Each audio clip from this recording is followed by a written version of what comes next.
Hello everyone, कैसे हैं आप सभी लोग माय चैम्प्स। चलिए शुरू करते हैं आज की क्लास को। हमने अपनी लास्ट क्लास के अंदर क्या क्या चीज देख ली। 7-1 हमने पूरा खत्म कर दिया था। 7-1 ए हमने पूरा खत्म कर दिया था। 7-1 ए के अंदर हमने तीनों बातें yellow smiley yellow smiley yellow smiley हमने तीनों बातें यहाँ पे समझ ली थी। स्माइली क्यों नहीं बनी तीसरी वाली? अबे भाई, ये लो। ऑल फॉर्म्स ऑफ सप्लाई याद है ना? स्त्री, ये लिखा होता है स्त्री एलएलबी दी, हमने याद किया था। मेड फॉर कंसिडरेशन बहुत लंबा डिस्कशन किया था हमने, फॉर्म्स ऑफ सप्लाई से भी ज्यादा। इसके बाद इन कोर्स और फर्दरनेस ऑफ बिजनेस भी समझ चुके। अब फटाफट फटाफट हम लोग आगे बढ़ते हैं। हमने सेक्शन नंबर 7-1 ए देखा था और पूरा सेक्शन 7-1 बोलता है कि सप्लाई के अंदर क्या क्या चीजें आती हैं। याद है ना? हमने देखा था कि सेक्शन 7 एक मेन सेक्शन है, उस सेक्शन के अंदर 7-1, 7-2 और 7-1 ए है। फिर हमने देखा था कि 7-1 के अंदर दो सेक्शंस हैं सब, विद कंसिडरेशन वाले और विदाउट कंसिडरेशन वाले। तो विद कंसिडरेशन हमारे पास कौन कौन से थे? 7-1 ए, 7-1 AA, 7-1 B।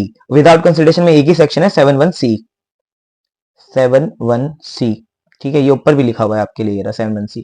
तो हमने ये चीज देख ली थी। अभी हम लोग यहाँ पे है कहाँ पे? 7-1 A और 7-1 AA अब हम लोग करेंगे क्योंकि अभी हमने इसको कंप्लीट किया है। 7-1 AA के ऊपर स्टार नंबर 2 डाल लेना, ठीक है, जिनके पास नोट्स हैं। स्टार नंबर 2 डालेंगे। स्टार नंबर 2 आपके नोट्स में मैंने ऑलरेडी दिया हुआ है, आपको करके देखिए। स्टार नंबर 2, ठीक है, आ जाइए स्टार नंबर 2 के ऊपर फटाफट। बिजनेस हो गया, ये रहा 7-1 AA। Supply of goods by AOP BOI to its members. अब देखो क्या होता है, बहुत बारी कुछ क्लब होते हैं। क्लब्स मतलब आप समझते हैं ना, अ ग्रुप ऑफ पर्संस, हो सकता है वो रजिस्टर्ड हो सकता है ना रजिस्टर्ड हो। लेकिन यहाँ पे मेन बात ये करी गई है कि ये लोग रजिस्टर्ड नहीं है, नॉट रजिस्टर्ड। वो बस एक एसोसिएशन ऑफ पर्सन है, मिलके क्लब बनाते हैं। Club means a group. जैसे मान लो एक पार्क है, मैं यहाँ पे एक एग्जांपल दे देता हूँ आपको। एक पार्क है, उस पार्क में 15 बुड्ढे रोज आते हैं। 15 बुड्ढे रोज आते, इमरान देख रहे हैं भाई मुझे। कोई बात नहीं, लेकिन अब 15 बुड्ढों ने ना मिलके एक बना लिया क्लब। उस क्लब का नाम रखा ओल्ड बॉयज क्लब, ठीक है। अब ये लोग क्या करते हैं, ठंडी बहुत है तो ये क्या करते हैं, सब लोग मिलके 500 रुपए कंट्रीब्यूट करते हैं। तो कितने हो गए? 75।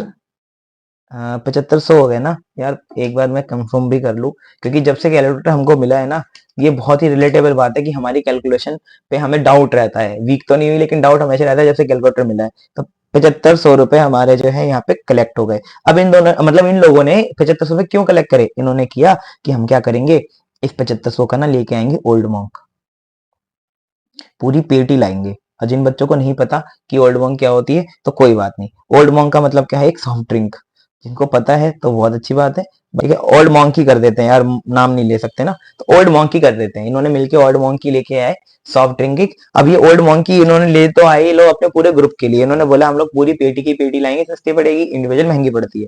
अभी पेटी लेके आए, अब पेटी खरीदा तो जीएसटी दिया, ठीक है। अब ये पेटी लेके आया क्लब, और फिर ये आपस में इन लोगों ने बांट लिया, ठीक है। बुढ़ा 1, बुढ़ा 2, बुढ़ा 3, बुढ़ा 4, बुढ़ा 5, बुढ़ा 6, बुढ़ा 7। अब ये सब हो रहा था। अब उसी 15 बुड्ढों के ग्रुप में बाहर से एक बुढ़िया देख रही थी। लोगों ने बोला कि भाई ये कौन है जो हमें मजे करते हुए देख रहा है? पहले उन्होंने देखा तो वो पार्क की बाउंड्री पे खड़ी थी केवल, जब वो दारू वारू लेके आ रहे थे। दारू, ओहो, ओल्ड मोंकी जब लेके आ रहे थे तो वो गेट पे खड़ी हुई थी, ठीक है, अंदर नहीं आई थी। जब वो ओल्ड मंकी ला के आपस में बांटने लगे तो वो अंदर आके खड़ी हो गई, उसने हाथ पकड़ लिया एक बुड्ढे का। कहते भाई इसके ऊपर तुम्हें पहले टैक्स देना पड़ेगा। फिर एक दूसरे वाले बुड्ढे ने जो होश में था उसने बोला अबे भाई, बुढ़ा 8 बोला, B8 बोला, अबे ये तो निर्मला ताई है। लेकिन निर्मला ताई यहाँ क्या कर रही हैं? उनमें से बुढ़ा 1 अपनी जवानी के दिनों में मेरे से क्लास लिया करता था आईडीटी की। सर आप तो खुद ही अभी बच्चे हो, उसको क्या क्लास देते होगे? कोई बात नहीं, समझ लो यार अभी, ठीक है, मेरे से क्लास लेता था। तो उसने बोला कि पहली बात, पॉइंट नंबर वन ये है कि अल्कोहलिक कंजप्शन के ऊपर जीएसटी नहीं है। ताई ने बोला ठीक है, लेकिन कोई बात नहीं, जीएसटी नहीं है तो ये तो बताओ, तुमने भी तो पढ़ा सप्लाई चैप्टर, ये बताओ पहले सप्लाई है नहीं है। टैक्स लगेगा नहीं लगेगा तो दूसरी बात है, सप्लाई है नहीं है बताओ पहले। ठीक है, तो सप्लाई देखो, ये सेक्शन हमें खाली सप्लाई बताएगा, टैक्सेबिलिटी नहीं बताएगा, पहले भी बता चुका हूं। अब ये लोग क्लब के रूप में पूरा का स्टॉक लेके आए और आपस में बांटा। तो सेक्शन ये 7-1 AA कहता है कि अगर एक क्लब अपने नाम पे वो पूरा स्टॉक लेके आया और आपस में बांट भी रहा है, देन ऑल्सो जब वो खरीदा तो जीएसटी दिया, जब वो बांटेगा तो भी उसको जीएसटी देना पड़ेगा। ठीक है, मैंने भी यहाँ पे गलती लिख दिया, जब इन लोगों ने परचेज किया होगा तो जीएसटी नहीं दिया होगा, मैं भी भावुक हो गया, क्योंकि इसके ऊपर तो जीएसटी लगेगा ही नहीं ना। ये ओल्ड मंकी के ऊपर जीएसटी नहीं लगता, क्योंकि alcoholic liquor for human consumption के ऊपर जीएसटी नहीं लगता। ठीक है, तो ये एग्जांपल यहाँ पे बस सप्लाई के रूप से आप देखिए, टैक्सेबिलिटी तो इसमें नहीं आएगी, लेकिन आप सप्लाई जरूर देख सकते हैं कि इवन दो ये अपने नाम पे पूरी पेटी लेके आए, आपस में बांटा सबको, फिर भी ये जीएसटी में सप्लाई है, it is a valid supply. यही पूरा पॉइंट है। सर ये एग्जांपल की बजाय कोई और सा एग्जांपल दीजिए ना, ये तो समझ ही नहीं आया हमको। ठीक है, मैं एक एग्जांपल और देता हूँ, फटाफट इसको खत्म करेंगे फिर। जैसे मान लो एग्जांपल नंबर 2 है ये, एग्जांपल नंबर 2 मान लो 15 स्टूडेंट्स ने मिलकर ग्रुप बनाया, और उन्होंने क्या किया, उन्होंने देखा कि भैया हमें नोट्स प्रिंट कराते हैं तो काफी महंगे पड़ते हैं, अगर हम सब मिलके एक साथ प्रिंट कराएं तो सस्ते पड़ेंगे। ठीक है, तो उन्होंने देखा कि 100 रुपए इंडिविजुअल का पड़ता है, लेकिन अगर हम लोग मिलकर कराएंगे तो एक बच्चे की कॉस्ट 80 रुपए पड़ेगी। उन्होंने मिलकर करा लिया, उन्होंने अपना एक क्लब बनाया, उन्होंने बनाया इंटेली क्लब। इंटेली क्लब बनाया, अब इंटेली क्लब ने ऑर्डर दिया खुराना प्रिंटर्स को। ठीक है, इंटेली क्लब ने ऑर्डर दिया खुराना प्रिंटर्स को, खुराना प्रिंटर्स ने प्रिंट करके दे दिया, सबकी कॉस्ट 80 रुपए पड़ी। लेकिन इंटेली प्रिंट ने, सॉरी इंटेली क्लब ने जब ये प्रिंट बच्चों में बांटा, स्टूडेंट 1 2 3 में बांटा, तो जब ये बांटा तो ये जो बांटने वाली चीज है, ये बांटने वाली चीज ये भी सप्लाई मानी गई है जीएसटी में। क्यों मानी गई है? क्योंकि जीएसटी बोलता है कि इंटेली क्लब अलग है और उसके बच्चे अलग हैं। सर ऐसा कैसे? इंटेली क्लब और उसके बच्चे तो एक ही है ना, क्योंकि उन्होंने ही बनाया उसको। नहीं, जीएसटी बात नहीं मानते, हम लोग सेक्शन 7(1)(a) पढ़ रहे हैं। एनी अनइनकॉर्पोरेटेड एसोसिएशन, ईओपीओ या बीओआई हो, and its member are treated distinct person. मैंने अलग कलर से भी लिखा है, वापस से कर देता हूँ इसको, जितना ज्यादा डार्क करवा लो मेरे से तुम। डिस्टिंक्ट पर्सन मतलब अलग है, क्लब अलग इंसान है, उसके लोग